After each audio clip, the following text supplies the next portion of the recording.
Hi friends, welcome back in our video. In this video we will know how to download admin dashboard for free. So for downloading an admin dashboard, search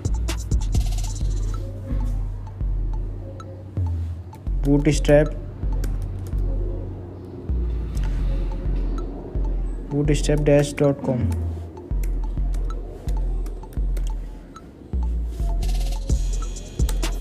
After landing on Bootstrap dash site, click on freebies, click on admin and dashboards.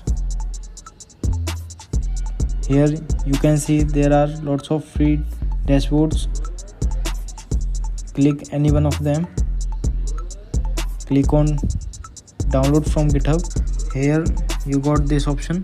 Click on that and click on download zip. You can see